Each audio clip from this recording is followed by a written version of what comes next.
Hello everyone, it's the Bronze Archer here, and I'm bringing you my second episode of the F1 2018 career mode.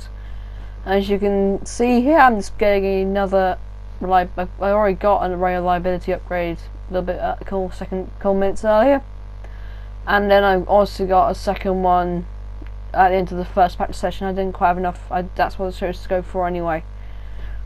But what happened was, after the first episode of the race of my career mode, which was at Australia, apparently the game thought that Stoffel Vandoorne had won the race, so it given Vandoorne the points, the 25 points I won for the career mode for the first race. So I currently have no points, and I still don't have any points at the end of this race either, due to something which is completely out of my control. But I'm now going to pass you over to Anthony Davidson and David Croft for the introduction of practice number 1 at Bahrain. Goodbye. Welcome to the deserts of Bahrain, where the Formula One circus has rolled into town. We're expecting the cars to appear out on track shortly to start today's practice session.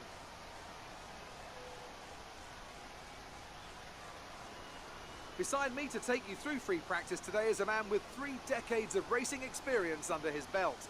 It is, of course, Anthony Davidson. Thanks for joining us today, Anton. Tell me, where should we be focusing our attention today? I think we need to be looking across the entire field to see how far these cars are able to push a single set of tyres. While everyone will be trying different setups and running with different fuel loads, if you're attentive enough, you can definitely pick out trends for each type of tyre compound, which will give us a rough idea of how long the drivers are able to stay out there during a stint in the race. Thanks for that, Crofty. Now I'm going to take you around a lap of the Sakir circuit in the 2008 McLaren MP4-23, which was McLaren's last championship winning car, and this car was driven by Lewis Hamilton and Heikki Kovalainen. I'll see you later for my qualifying lap.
Hope you guys enjoyed that lap. Now let's get ready for my qualification lap with my one-shot qualifying run.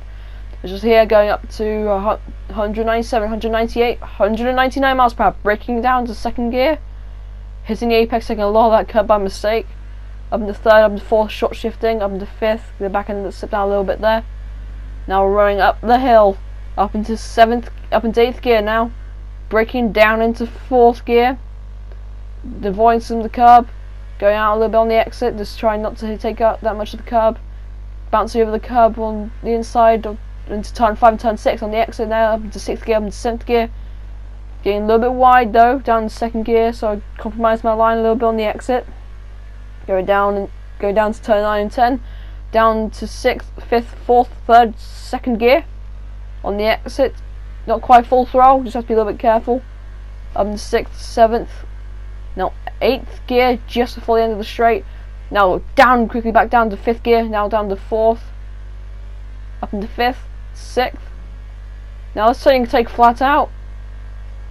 Just about without the back end stepping out with fresh super soft tyres.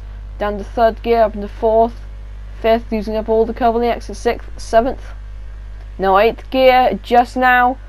Now you got to brake at the 150 metre boards. Down into 4th gear. Taking some of the curb on the inside, avoiding the outside curb, so this is going to compromise your line. I'm in the 7th gear, activating DRS again.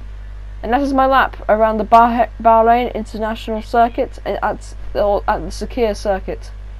Hope you guys enjoyed the lap. And the qualifying results actually were pretty interesting, with Vettel being on pole, with Hamilton, Bottas, Ricciardo, Raikkonen, myself, Verstappen, Hülkenberg, Sainz, Magnussen, Grosjean, Perez, Van Dorn and Leclerc rounding up top 14. Okay, I'll pass you now on to David Croft and Nancy Davison for the introduction of the race. There's something in the Bahrain air tonight, and I'm not just talking about the sand.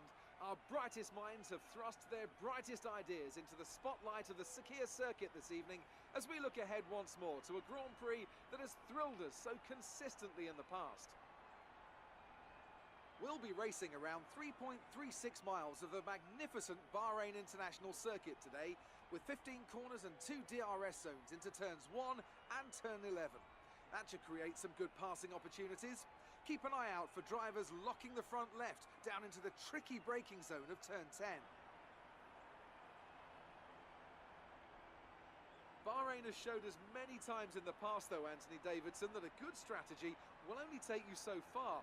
Beyond that, you need good racecraft and you need good consistency. And a little bit of luck too, I'd say. This is one of those circuits where the safety car always seems to come out just at the right time to condense the field together and mix up the cars on different strategies. It's hard on brakes, it's tough on fuel, and the main overtaking opportunity is down into turn 1, where it's easy to outbrake your opponent and potentially have a bit of argy-bargy as well. With that then, let's run through the grid order. Sebastian Vettel will start on pole. Fantastic qualifying from the multiple world champion. And Lewis Hamilton completes the front row. Looking down the rest of the grid, we have Bottas, Raikkonen, the Rainmaster, and Verstappen, Hülkenberg, Sainz, Magnussen, and Roman Grosjean, Perez, Van Dorn, Charles Leclerc, and Ricciardo, Gasly, Hartley, Esteban Ocon, and Marcus Ericsson. Sirotkin and Lance Stroll rounds off the grid. And now it's time to head down to the track.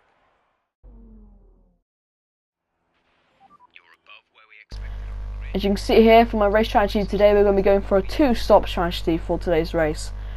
This should be quite an interesting race though, considering that this is one of my least favourite tracks in the game. I've never really done well at this track. It's always been the track which I've kind of struggled with naturally, just the way the car handles, and it's not a really good handling car. Now let's get ready for the start of the race. I started P5 as a result of it, and now I'm up onto 5 lights. And we're off and away we go for the start of the Bahrain Grand Prix. Get a really quite shocking start there, but not quite as bad as Raikkonen though. But then as you can see there comes Verstappen on the inside there. I go across in front of him. Verstappen stays on my inside there. I go up into P2 on the exit of turn 1. Now I'm going to turn 2 and turn 3. Now look behind me, and this is a massive group of them all squabbling together, with Verstappen currently in P3 and I'm in P2 in the McLaren. Vettel's still in the lead. I get a little bit bad run there through turn 4. Down to 5 and 6. On the exit of 7. Run a lot of the curb, get the back end out there a little bit, which is not ideal. Now into turn 7. On the exit of 7, up now into turn the exit of 8, sorry. And now we're gonna go. I'm actually gonna overtake Vettel here. This is some replay camera footage. I go on the inside of Vettel. Vettel just doesn't really have very much to hide. It's on lap 5. Then I lock up, go off the circuit, and then Vettel overtakes me again. Then later, literally 1 turn later, Hamilton's going to try to go around my outside here. I said, everyone goes Hamilton on my outside. I keep on the inside. Me and Hamilton make contact though. Me and him make contact, we touch. Going down into turn 5 and 6 we go. Here you've got to be very, very careful. You don't want to actually take too much of the cover on the outside. Take just about enough for the car not to go unsettled. So just stay in 2nd gear. I need to try and keep control of the carcass temperature and trying to make sure I don't damage the tyres too much by pushing them too hard. As I go a little bit wide though, Hamilton goes just, he's right behind me though. You can tell by the indicator thingy majigger. The line thing, the arrow points tells you where the car is. Now as I'm going to the end of lap 5, Hamilton's on my inside there. I got a very, very bad run. Didn't expect him to overtake me though, so I didn't decide to record it that much. And then now they're in the slipstream up to 194 miles per hour, breaking up on the inside. Hamilton doesn't quite cover, goes to door me a little bit, but me and him make light contact. So I go around the outside and running a lot of that exit curb on turn 2, going up and down to turn 4. Me and him are side by side still. This is absolutely brilliant stuff, by the way. Now going up on the inside, down to 2nd gear. Get quite a tight line on the exit though, but Hamilton is still there. Then Hamilton just goes right behind me, rise again to turn 5 and 6.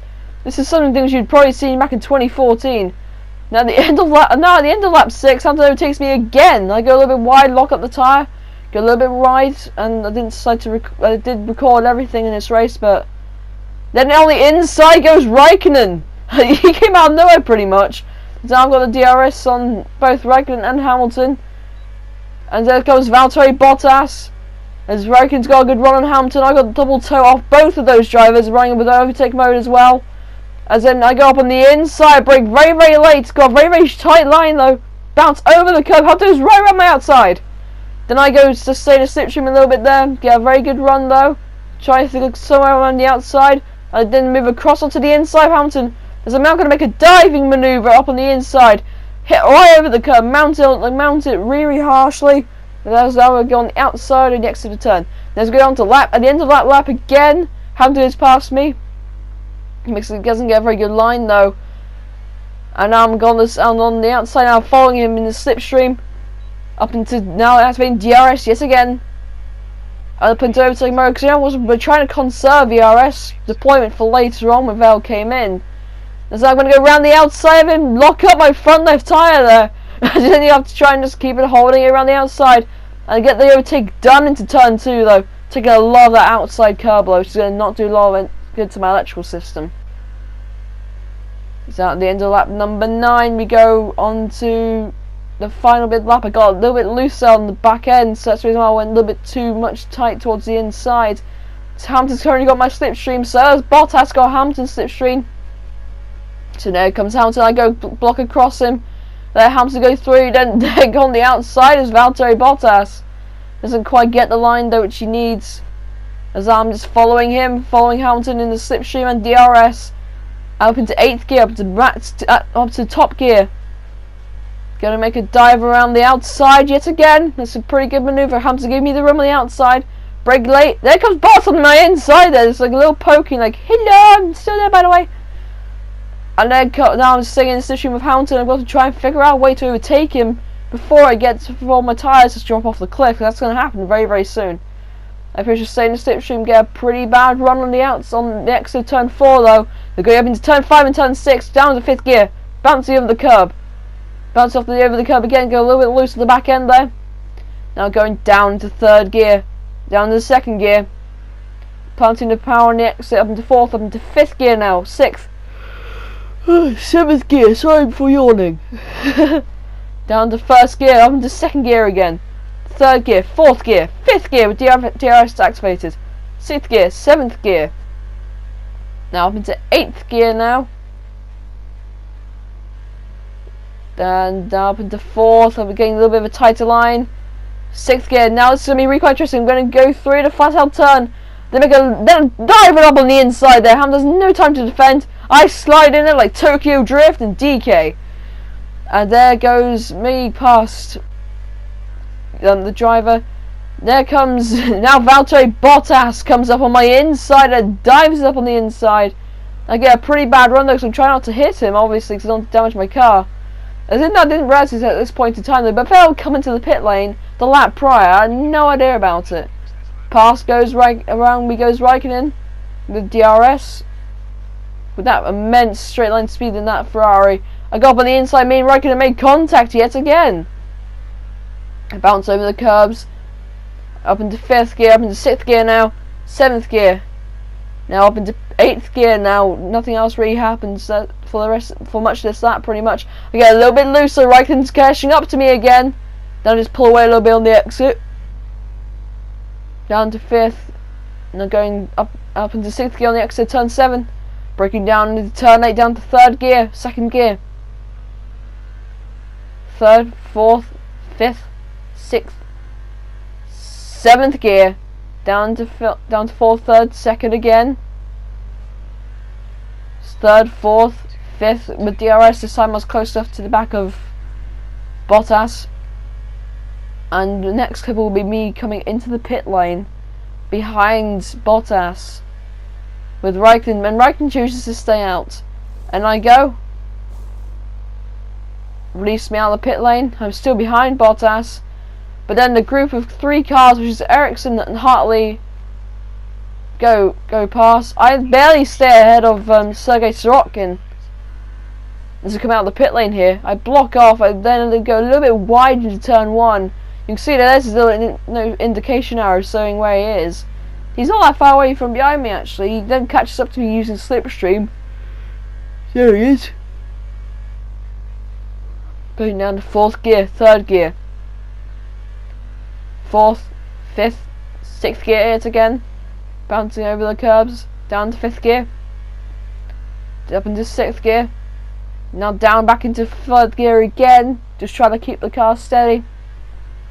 This point I realised that probably they wouldn't have to worry about the driver of Sorokin catching up and overtaking me, so I just decided not to bother with just focusing on trying to catch up down to the back of Bottas, which I do on lap 15. This is unfortunately one of my least favourite laps of this race.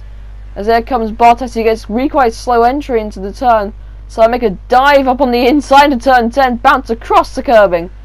Then I got DRS on Brendan Hartley, and now going down the back straightaway we go. Boss catching up to me, obviously he's got the Mercedes power units in this car, bringing up the Renault. On the exit though, up into 5th gear again, 6th gear. Brendan Hartley gets a pretty slow run, so I go around the outside of him, go off the track. Me and him make contact, and we just lock together, and around I go into the barrier and out of the race. And you would not have liked to have heard while I was shouting at the top of my lungs then, because I was absolutely fuming with what happened.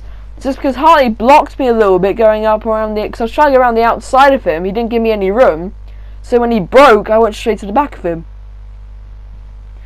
And now I'm going to pass you back to David Croft and Anthony Davidson for the podium celebrations. Sorry about this, guys. I did absolutely horrendous for you.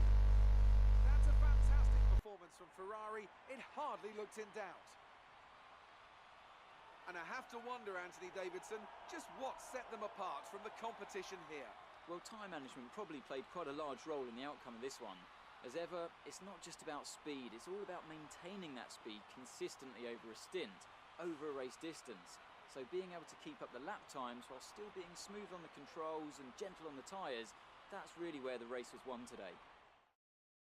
And as we can see, it's time for the podium, and as the drivers make their way out, there's a familiar red suit making its way to the top step. Fantastic win for Ferrari.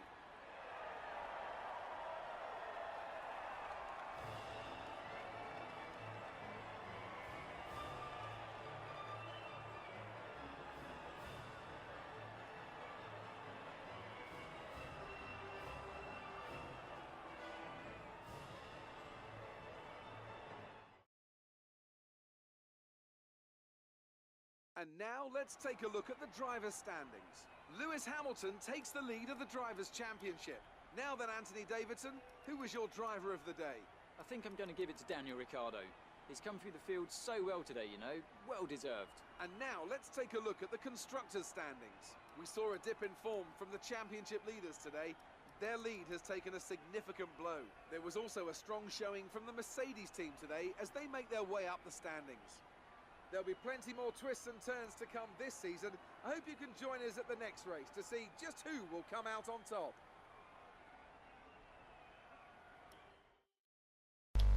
So I'm going to now get the interview done by Claire, and the first question was, it wasn't the cleanest today, was it? She just said, I don't know what to, I just didn't know why the car handled so badly. It wasn't that type of car. And yeah, now McLaren kind of hates me a little bit now, but I don't really care. It's what I had to say, and I had the right to say that. And so that's the end of the race for me, which is kind of a shame. You can clearly tell I'm still losing my rivalry, which is annoying. And now obviously it doesn't really help now that McLaren kind of hates me as well. So I'm, yeah, you can tell it right down with that line we go. And I hope you guys did enjoy the video. If you did, please hit that like button. If you think my content is worth subscribing to, please subscribe. Thank you all for watching this video. If you liked it, like I said, please hit the like button. If you want to subscribe, please subscribe, and also hit the little notification bell so that you'll be notified every single time I will actually end up uploading. Thank you, goodbye, the Bronze Archer, signing out. Goodbye, peace.